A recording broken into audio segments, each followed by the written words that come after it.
dirty motel. Peeling walls, flickering lights.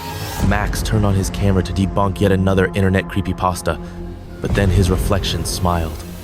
The problem was, he didn't. But let's start from the beginning. Chapter 1. Max Harper didn't believe in the supernatural. He had seen too many debunked urban legends, too many viral creepypastas designed to spook gullible teenagers. His job as an investigative journalist had taught him one thing. If something looked fake, it probably was. But when something fake started acting real, that's when you started paying attention. It was almost 3 a.m., and Max was still glued to his laptop, surrounded by empty beer cans and a half-eaten takeout box from some place he didn't even remember ordering from. The only source of light in his cramped apartment was the cold glow of his screen. He had spent the last few months desperately chasing a story that could bring his name back into the game after his career had taken a nosedive. His last big investigation had been a disaster-burned bridges, lawsuits, and a reputation in the gutter. His former colleagues thought he'd lost his mind. His editor called him a paranoid nutjob before showing him the door. So now he was digging through the depths of the internet, hoping to find something, anything. And then he found it. Thread on an abandoned forum. The last room, don't enter if you want to live. There were only a handful of posts. The first one read, "Have you seen it? At first, it looks like a normal room, but then something changes. It watches you. Never close your eyes or it will take your place." A few replies followed. Some people called it bullshit. Others swore they'd seen the room in their dreams. And then there was a link. File room last MP4. Max hesitated for a second before clicking. The download was instant, almost like the file had already been sitting on his computer, waiting for him. The video was shaky. A guy, probably mid-20s, sat in a dimly lit room. The background was barely visible peeling wallpaper, a flickering lamp, a wooden table. He looked terrified. "I don't know where I am," the guy muttered. His voice was shaky, his breathing uneven. "This isn't my apartment, but I don't remember how I got here. If you see this, don't close your eyes." Max leaned in closer. The dude looked legit scared, but was this an act? Then the lamp flickered, and for a split second, something moved in the background. A shadow, a figure. It wasn't just a trick of the light. The guy froze, the camera jolted, the screen glitched, and the video cut to black. Max stared at the screen. His fingers hovered over the keyboard. He scrolled down to the comments. Nothing. Every comment was gone. The whole thread had vanished. His stomach tightened. He refreshed the page. 404 error. The file was gone too. Max rubbed his face, his nerves on edge. He had seen this kind of thing before, files disappearing, pages being wiped like they were never there. But that didn't happen on its own. Someone didn't want this thing to be seen. His fingers flew across the keyboard as he started digging. It didn't take long. The guy from the video, Stephen Hayes, reported missing 2 years ago. Max let out a slow breath. Coincidence? Maybe. Another internet stunt? Possibly. But his gut told him something was off. And when you spent years chasing down conspiracies, you learned one thing: trust your gut. He found an old credit record for Hayes. His last known transaction was at a rundown motel just outside of Chicago, Hollow Pines, room 403. Max exhaled sharply. He could walk away right now, pretend he never saw the video, write a bullshit article about internet hoaxes and move on. But then, why was his heart pounding? Why did it feel like the room was waiting for him? He pulled up a booking site and entered his credit card details. Room 403. Tomorrow, he was going to see for himself. Chapter 2. The drive to Hollow Pines took Max nearly 4 hours. The highway was mostly empty, long stretches of road cutting through fields and patches of dense, skeletal trees. Every now and then, his headlights caught something scurrying off the pavement raccoons, maybe a coyote. The radio signal faded in and out, filling the car with bursts of static and the occasional eerie fragment of an old country song. His gut was tense, but he shook it off. Just another night, just another mystery to crack. When he finally pulled up to the motel, he had to check the address twice. The place looked wrong. The neon sign buzzed weakly, missing a few letters so that it read H. Low P. Ness. The parking lot was mostly empty, just a couple of rusted-out trucks sitting like corpses beneath the flickering floodlights.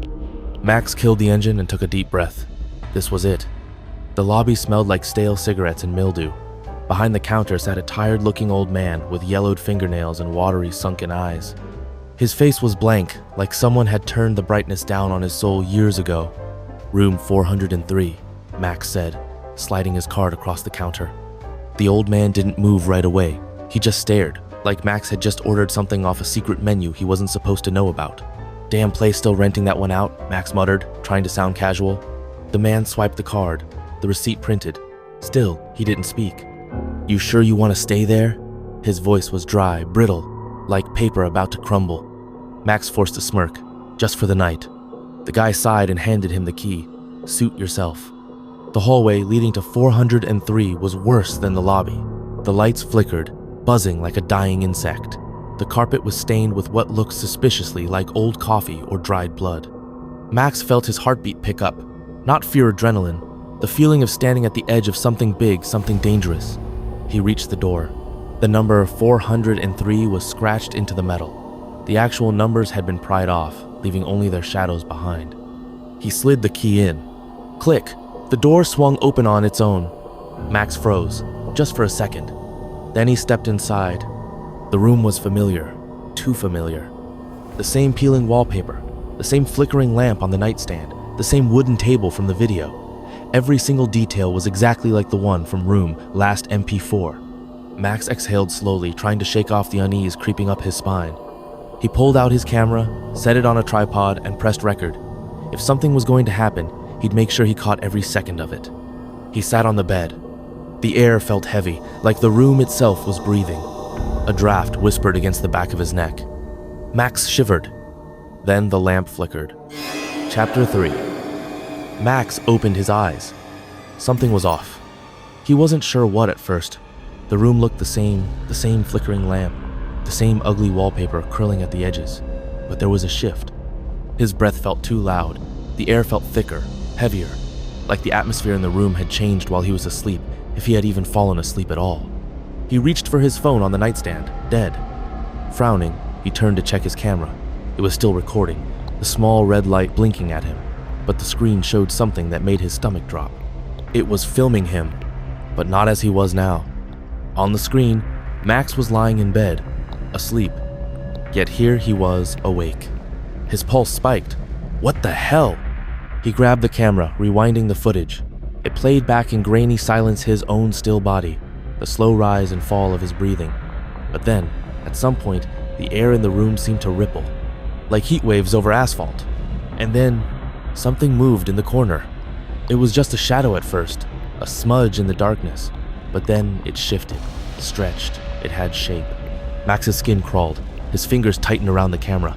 He wanted to rewind, to pause, to analyze every frame, but his gut screamed at him to look up. Look up! Slowly, hesitantly, he lifted his eyes from the screen. The room was empty. Or at least, it looked empty. But the feeling didn't go away. The air still felt thick, electric, like he wasn't alone. A cold shiver ran down his spine. He reached for the tripod, adjusting the camera angle. Maybe it had caught something his eyes couldn't see. He peered into the lens, and something peered back. His own reflection stared at him, but the face wasn't right. The features were off, slightly distorted. The eyes were too dark, too deep. Like the sockets stretched too far inward, like there was something else behind them, looking out. His breath hitched. He moved his hand in front of the lens. His reflection didn't move. A sharp knock at the door sent his heart slamming into his ribs. 3 knocks. Hard, deliberate, not friendly. Max shot up from the bed, his body tensed like a coiled spring. He glanced at the peephole, hesitated, then stepped closer. He looked through it. The hallway was empty. No one there. Then why did the knocking sound like it had come from inside the room? His stomach turned to ice. No, no, no, no. The camera was still rolling. He turned back to check the screen, praying it hadn't picked up what he thought it had. The footage glitched. The static warped.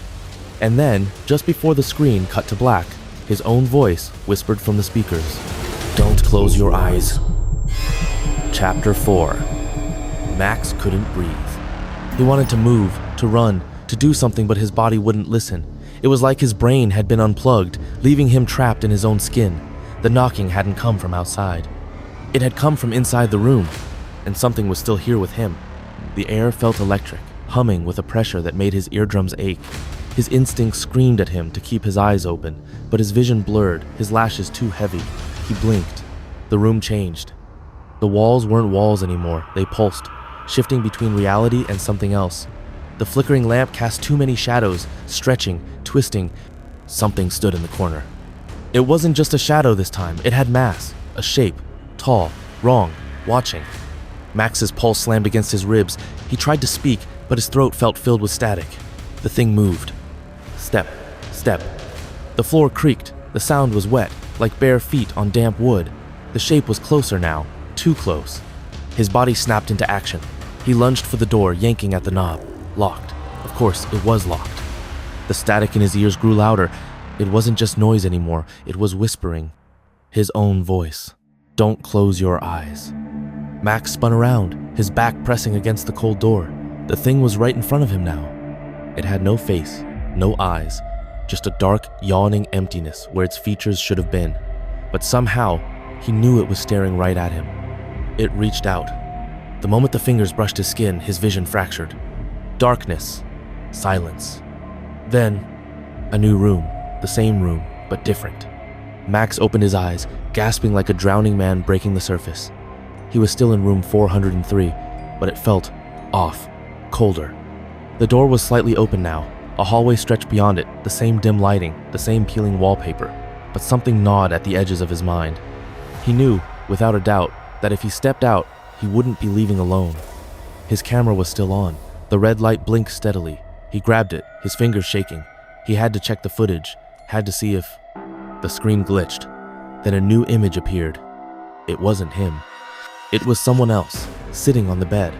A different man, confused, scared, just like he had been. Max's breath hitched, his stomach dropped. The man on the screen turned, slowly, as if sensing he was being watched. And then he looked directly into the lens. Max's voice, his real voice, whispered through the speaker. Don't close your eyes. The footage cut to static. And behind him, the door creaked open wider. Thank you to everyone who made it to the end of this story, or at least thinks they did. We hope you enjoyed it, but if you happen to notice something strange in your room, maybe a shadow that wasn't there before, or your reflection acting just a little off, don't worry. It's probably just your imagination. Probably. Now, smash that like button and subscribe to Blackout X. We bring you the darkest, creepiest stories, the kind that make it hard to sleep, and even harder to wake up. See you tomorrow, if the room lets you go.